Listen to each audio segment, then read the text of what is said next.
Welcome to प्रिपरेशनपुर। आज है 6 अक्टूबर। तो 6 अक्टूबर से रिलेटेड जितने भी करंट अफेयर के क्वेश्चन बनेंगे उसको हम लोग इसमें डिस्कस करेंगे और साथ ही साथ उससे रिलेटेड जो भी फैक्ट बनेंगे मैं आपको बताऊंगा। इन क्वेश्चंस की पीडीएफ फाइल के लिए आप डिस्क्रिप्शन में जाकर टेलीग्राम चैनल को ज्वाइन करें, वहाँ पर आपको इसकी पीडीएफ फाइल मिल जाएगी। और साथ ही साथ फेसबुक पेज को लाइक करें तथा इंस्टाग्राम पे फॉलो करें, वहाँ पर question of the day per day post किए जाते हैं जो कि आपके लिए काफ़ी यूजफुल रहेंगे। अगर ये क्वेश्चन आपको आपके लिए इंपॉर्टेंट लगे तो चैनल को सब्सक्राइब करें, लाइक करें, कमेंट करें एंड शेयर करें। फर्स्ट क्वेश्चन है, हाल ही में भारतीय संविधान के किस अधिनियम के तहत गुड समैरिटन्स का संरक्षण एक नया खंड जोड़ा गया है? तो इसका जो राइट आंसर हो जाएगा वो हो जाएगा भारतीय मोटर वाहन संशोधन अधिनियम 2019। देखिए, भारतीय मोटर वाहन संशोधन अधिनियम 2019 के तहत सड़क परिवहन और राजमार्ग मंत्रालय द्वारा एक नया खंड गुड समैरिटन्स का संरक्षण जोड़ा गया है। और देखिए, इसके मुताबिक जो है धर्म, राष्ट्रीयता, जाति या लिंग के आधार पर किसी भी भेदभाव के बिना सम्मानपूर्वक व्यवहार किया जाएगा। नए नियम के मुताबिक कोई भी पुलिस अधिकारी या कोई अन्य व्यक्ति अब सड़क दुर्घटना में शिकार पीड़ितों की मदद करने वाले लोगों को अपनी पहचान उजागर करने के लिए मजबूर नहीं किया जा सकता है। अब देखिए, बात यहाँ पर सड़क परिवहन और राजमार्ग मंत्रालय की है, तो प्रेजेंट टाइम के इसके जो मिनिस्टर हैं वो हैं नितिन गडकरी। नेक्स्ट क्वेश्चन है, हाल ही में स्वच्छ भारत 2020 पुरस्कारों के संबंध में किस राज्य ने राज्य स्तर पर स्वच्छ सुंदर सामुदायिक वर्ग के तहत प्रथम पुरस्कार जीता है? तो इसका जो राइट आंसर हो जाएगा वो हो जाएगा गुजरात। देखिए, केंद्रीय जल शक्ति मंत्री गजेंद्र सिंह शेखावत ने स्वच्छ भारत पुरस्कार 2020 प्रदान किए हैं और यह पुरस्कार स्वच्छता श्रेणियों और पेयजल श्रेणी के तहत दिए गए हैं। और देखिए, इन पुरस्कारों में गुजरात ने राज्य स्तर पर स्वच्छ सुंदर सामुदायिक शौचालय श्रेणी के तहत प्रथम पुरस्कार जीता, तमिलनाडु के तिरुनेलवेली को जिला स्तर पर प्रथम पुरस्कार मिला और मध्य प्रदेश के उज्जैन जिले के खारचौड़ ब्लॉक ने ब्लॉक स्तर पर प्रथम पुरस्कार प्राप्त किया है। देखिए, बात यहाँ पर अब गुजरात की है, तो ये रहा मैप में गुजरात। गुजरात की जो कैपिटल है वो है गांधीनगर और इसका राज्य के रूप में गठन 1 मई 1960 में हुआ, इसलिए 1 मई को गुजरात दिवस के रूप में मनाया जाता है। और 1 मई को ही महाराष्ट्र की भी स्थापना हुई, इसलिए 1 मई को महाराष्ट्र दिवस के रूप में मनाया जाता है। और 1 मई को ही मजदूर दिवस भी मनाया जाता है। और गुजरात के जो प्रेजेंट टाइम में चीफ मिनिस्टर हैं वो हैं विजय रूपानी और यहाँ के जो गवर्नर हैं वो हैं आचार्य देवव्रत। नेक्स्ट क्वेश्चन है, हाल ही में किस राज्य सरकार ने राज्य में सड़कों की मरम्मत के लिए पथश्री अभियान योजना शुरू की है? तो इसका जो राइट आंसर हो जाएगा वो हो जाएगा पश्चिम बंगाल। देखिए, पथश्री अभियान पश्चिम बंगाल द्वारा शुरू किया गया है और यह सड़क मरम्मत योजना है। इसके तहत जो है राज्य भर में 12,000 किलोमीटर तक की 7,000 से अधिक सड़कों के समयबद्ध तरीके से मिशन मोड में मरम्मत की जाएगी। और राज्य सरकार द्वारा दीदी के बोलो अभियान के माध्यम से मिली जानकारी के आधार पर राज्य सरकार ने इन सड़कों की सूची तैयार की है। देखिए, बात यहाँ पर अब पश्चिम बंगाल की है, तो ये रहा मैप में पश्चिम बंगाल। पश्चिम बंगाल की जो कैपिटल है वो है कोलकाता और यहाँ के जो प्रेजेंट टाइम में चीफ मिनिस्टर हैं वो हैं ममता बनर्जी और यहाँ के जो गवर्नर हैं वो हैं जगदीप धनखड़। और देखिए, पश्चिम बंगाल से रिलेटेड एक क्वेश्चन मैं आपको बताता हूँ कि अपने देश भारत में एक सींग वाला गेंडा 2 ही जगह पे पाया जाता है, एक पश्चिम बंगाल और दूसरा असम में। नेक्स्ट क्वेश्चन है, हाल ही में किस निकाय ने व्हाट इंडिया इट्स रिपोर्ट जारी की है? तो इसका जो राइट आंसर हो जाएगा वो हो जाएगा भारतीय चिकित्सा अनुसंधान परिषद। देखिए, भारतीय चिकित्सा अनुसंधान परिषद यानी कि ICMR और राष्ट्रीय पोषण संस्थान द्वारा व्हाट इंडिया इट्स रिपोर्ट का अनावरण किया गया है। और इस रिपोर्ट के अनुसार देश के शहरी क्षेत्रों में ग्रामीण क्षेत्रों की तुलना में अधिक वसा का सेवन किया जाता है और भारत के शहरी केंद्रों में औसतन प्रति व्यक्ति जो है 51.6 ग्राम वसा का सेवन किया जाता है और ग्रामीण केंद्र प्रतिदिन 36 ग्राम वसा का सेवन करते हैं। और देखिए, बात यहाँ पर भारतीय चिकित्सा अनुसंधान परिषद यानी कि ICMR की है, तो इसकी जो फुल फॉर्म होती है वो होती है Indian council of medical research.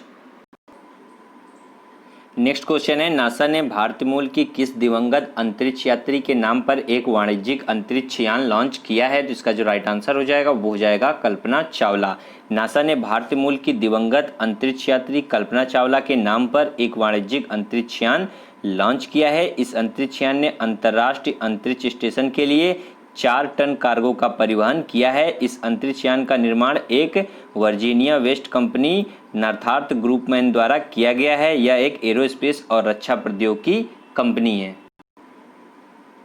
देखिए बात यहाँ पर अब नासा की है, तो नासा की जो फुल फॉर्म होती है वो होती है national aeronautics and space administration, और इसका जो हेडक्वार्टर है वो है वाशिंगटन डीसी में, और इसकी स्थापना 1 अक्टूबर 1958 की हुई, और इसके जो संस्थापक यानी कि फाउंडर हैं वो हैं ड्वाइट डेविड आइजनहावर, और इसके जो एडमिनिस्ट्रेटर हैं वो प्रेजेंट टाइम में वो हैं जिम ब्रेंडेस्टाइन, और इसका जो मोटो है वो है for the benefit of all. Next question है, हाल ही में logistic exchange memorandum of agreement यानी कि लेमो समझौता भारत और किस देश के बीच हुआ है, तो इसका जो राइट आंसर हो जाएगा वो हो जाएगा संयुक्त राज्य अमेरिका। देखिए लेमो यानी कि logistic exchange memorandum of agreement Bharat और संयुक्त राज्य अमेरिका के सशस्त्र बलों के बीच एक सैन्य समझौता है जो लॉजिस्टिक सहायता समझौते को संदर्भित करता है, और यह समझौता दोनों देशों के रक्षा बलों के बीच लॉजिस्टिक सहायता आपूर्ति और सेवाओं के पारस्परिक आदान प्रदान को सक्षम करेगा। यह भारतीय इतिहास में पहली बार हुआ है कि संयुक्त राज्य अमेरिका की लंबी दूरी के समुद्र गश्ती विमान भारत के अंडमान और निकोबार द्वीप समूह में ईंधन भरे गए, और ईंधन भरने के लिए पोर्ट ब्लेयर में P-8 पोसीडान विमान ने समर्थन किया है।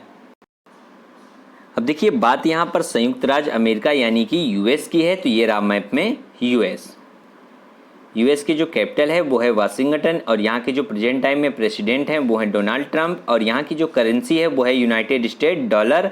और देखिए यहाँ से एक क्वेश्चन मैं आपको बताता हूँ, वही क्वेश्चन ये है कि अमेरिका और कनाडा को डिवाइड करने वाली जो लाइन है उसे कहते हैं 49 पैरेलल, और ऐसे ही साउथ कोरिया और नॉर्थ कोरिया को जो डिवाइड करने वाली लाइन है उसको कहते हैं 38 पैरेलल।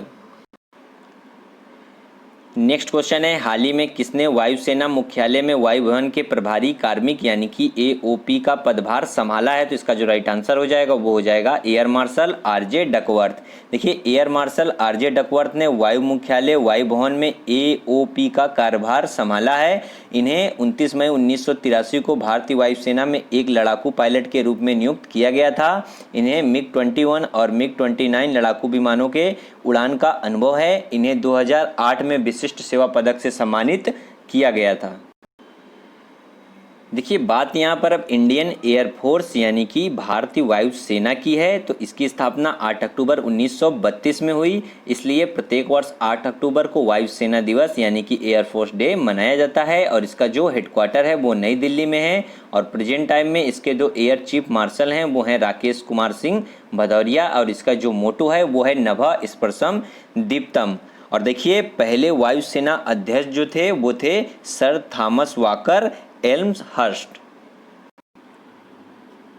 नेक्स्ट क्वेश्चन है, हाल ही में किसको श्रम और रोजगार मंत्रालय के सचिव के रूप में नियुक्त किया गया है, तो इसका जो राइट आंसर हो जाएगा वो हो जाएगा श्री अपूर्वा चंद्रा। देखिए महाराष्ट्र कैडर के 1988 बैच के IAS अधिकारी श्री अपूर्वा चंद्रा ने श्रम और रोजगार मंत्रालय में सचिव का पदभार संभाला है। इस पोस्टिंग से पहले इन्होंने जो है रक्षा मंत्रालय में विशेष महानिदेशक रक्षा अधिग्रहण के रूप में कार्य किया है, और इन्होंने घरेलू बाजार से अधिक रक्षा अधिग्रहण के मामले में आत्मनिर्भर भारत में योगदान देने में महत्वपूर्ण भूमिका निभाई है, और इन्होंने भारत सरकार के पेट्रोलियम और प्राकृतिक गैस मंत्रालय में भी कार्य किया है।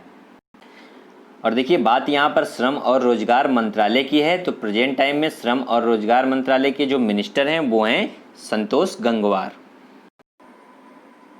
नेक्स्ट क्वेश्चन है, हाल ही में IPL में 5000 रन पूरा करने वाले तीसरे बल्लेबाज निम्न में से कौन बन गए हैं, तो इसका जो राइट आंसर हो जाएगा वो हो जाएगा रोहित शर्मा। देखिए रोहित शर्मा IPL में 5000 रन पूरे करने वाले तीसरे बल्लेबाज बन गए हैं, और इनके अलावा जो है विराट कोहली और सुरेश रैना ने IPL में 5000 रन पूरे किए हैं, और IPL के इतिहास में सबसे ज़्यादा रन बनाने वाले बल्लेबाज विराट कोहली हैं। बेंगलोर टीम के कप्तान विराट कोहली ने 5403 रन बनाए हैं, और इसके अलावा सुरेश रैना ने 193 मैच की 189 पारियों में जो है 5368 रन बनाए हैं, और इसके अलावा रोहित शर्मा ने 192 मैच में 5000 रन पूरे किए हैं।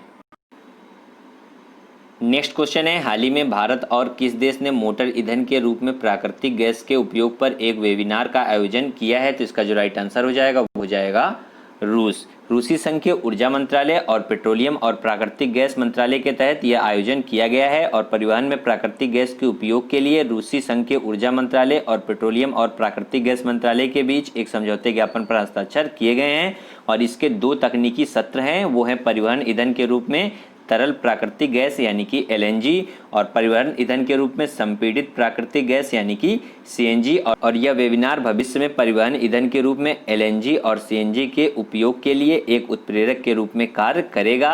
अब देखिए यहाँ पर LNG है, यानी LNG की जो फुल फॉर्म होती है वो होती है लिक्विफाइड नेचुरल गैस, और वर्ड आया है CNG तो इसकी फुल फॉर्म होती है compressed natural gas.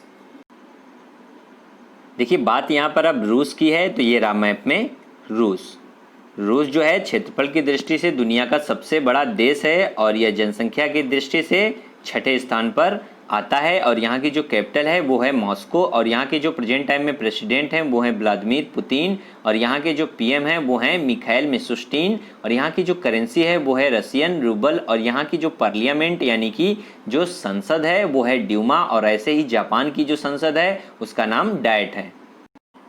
Next question है, इसरो साल 2025 में किस ग्रह पर अंतरिक्ष मिशन शुरू करने की योजना बना रहा है? तो इसका जो राइट आंसर हो जाएगा वो हो जाएगा शुक्र ग्रह। देखिए भारतीय अंतरिक्ष शोध संगठन यानी कि इसरो साल 2025 में अपना मिशन वीनस यानी कि शुक्र ग्रह अभियान लॉन्च करेगा, जिसमें फ्रांस भी हिस्सेदारी करेगा। और यह उपकरण रूसी संघीय अंतरिक्ष एजेंसी रॉसकॉस्मोस और LATMOS atmosphere environments and space observation laboratory ने संयुक्त रूप से विकसित किया है। और CNES के मुताबिक जो है इसमें पहली बार कोई भारतीय खोजी मिशन फ्रांसीसी पेलोड भी अपने साथ लेकर अंतरिक्ष में जाएगा। देखिए बात यहाँ पर अब इसरो की है, तो इसरो की फुल फॉर्म होती है इंडियन स्पेस रिसर्च ऑर्गेनाइजेशन, जिसे कहते हैं भारतीय अंतरिक्ष अनुसंधान संगठन, और इसका जो मुख्यालय है वो है कर्नाटक के बेंगलुरु में। और इसके जो संस्थापक यानी कि फाउंडर हैं वो हैं विक्रम अम्बलाल साराभाई, और इसकी स्थापना 15 अगस्त 1969 में हुई। और इसके जो प्रेजेंट टाइम में निदेशक हैं वो हैं डॉक्टर के सिवान। नेक्स्ट क्वेश्चन है, हाल ही में विश्व शिक्षक दिवस कब मनाया गया है? तो इसका जो राइट आंसर हो जाएगा वो हो जाएगा 5 अक्टूबर। देखिए हर साल 5 अक्टूबर को विश्व शिक्षक दिवस शिक्षण पेशे की उपलब्धियों को पहचानने और उन मुद्दों को संबोधित करने के लिए मनाया जाता है जो युवा और प्रतिभाशाली दिमागों को शिक्षण पेशे के रूप में अपनाने के लिए प्रतिबंधित करते हैं। यह दिवस 1994 से यूनेस्को द्वारा मनाया जा रहा है, और इसकी 2020 की जो थीम है वो है leading in crisis remanaging the future. मैं इसकी जो 2020 की थीम है वो फिर से रिपीट कर दे रहा हूँ। इसकी 2020 की जो थीम है वो है leading in crisis remanaging the future, और इसका जो थीम है, इसका जो विषय है, उसका उद्देश्य है कोविड-19 महामारी के दौरान शिक्षकों द्वारा निभाई गई भूमिका को संबोधित करना। और देखिए 5 अक्टूबर को ही मनाया गया विश्व पर्यावरण दिवस। विश्व पर्यावरण दिवस हर साल अक्टूबर के पहले सोमवार को मनाया जाता है, और इस बार जो है अक्टूबर का पहला सोमवार 5 अक्टूबर को पड़ा है। 1985 में संयुक्त राष्ट्र ने अक्टूबर के पहले सोमवार को विश्व पर्यावरण दिवस के रूप में जो है नामित किया था। यह दिन पहली बार 1986 में नैरोबी यानी कि केन्या में मनाया गया था, और इसका जो विषय है वो है आवास मेरा अधिकार। देखिए बात यहाँ पर अब इम्पॉर्टेंट डे की है, तो जितने भी अक्टूबर में हम लोगों ने इम्पोर्टेंट डे पढ़े हैं उसको हम लोग सीक्वेंस में रिवाइज करेंगे। तो चलिए स्टार्ट करते हैं। 1 अक्टूबर को मनाया गया वृद्ध व्यक्तियों के लिए अंतर्राष्ट्रीय दिवस, और 1 अक्टूबर को ही मनाया गया विश्व शाकाहारी दिवस, और 2 अक्टूबर को मनाया गया अंतर्राष्ट्रीय अहिंसा दिवस, 2 अक्टूबर को मनाया गया गांधी जयंती, और 2 अक्टूबर को मनाया गया लाल बहादुर शास्त्री की जयंती, और 3 अक्टूबर को मनाया गया विश्व प्रकृति दिवस, और 4 अक्टूबर को मनाया गया विश्व अंतरिक्ष सप्ताह दिवस, जो कि 4 अक्टूबर से 10 अक्टूबर तक मनाया जाता है। और 4 अक्टूबर को ही मनाया गया विश्व पशु दिवस, और अब 5 अक्टूबर को मनाया गया विश्व शिक्षक दिवस और विश्व पर्यावरण दिवस यानी कि विश्व निवास दिवस, जो कि अक्टूबर के पहले सोमवार को मनाया जाता है। लास्ट क्वेश्चन जो क्वेश्चन ऑफ द डे में मैंने आपसे पूछा था वो पूछा था कि हाल ही में भारत किस देश के हुल-हुमाले में एक 100 बेड वाला कैंसर अस्पताल और 22,000 सीटर क्रिकेट स्टेडियम का निर्माण करेगा? इसका जो राइट आंसर था वो था मालदीव। नेक्स्ट क्वेश्चन है क्वेश्चन ऑफ द डे में आपके लिए कि हाल ही में किसे फार्मास्यूटिकल्स विभाग में सचिव के रूप में नियुक्त किया गया है? तो इसका जो राइट आंसर है वो आपको कमेंट बॉक्स में कमेंट करके बताना है, और साथ ही साथ इसके बारे में भी लिखना है। अगर ये क्वेश्चन आपको आपके लिए इम्पोर्टेंट लगे तो चैनल को सब्सक्राइब करें, लाइक करें, कमेंट करें, शेयर करें, और इन क्वेश्चंस की ऑडियो फाइल के लिए आप डिस्क्रिप्शन में जाकर खबरी चैनल की लिंक पे क्लिक करें और वहाँ से प्रिपरेशन पूल को ज्वाइन करें। वहाँ पर आपको इसकी ऑडियो फाइल ऑडियो रिवीजन के रूप में मिल जाएगी, जो कि आपके लिए काफ़ी यूजफुल रहेगी। आज के लिए इतना ही रखेंगे। Thank you.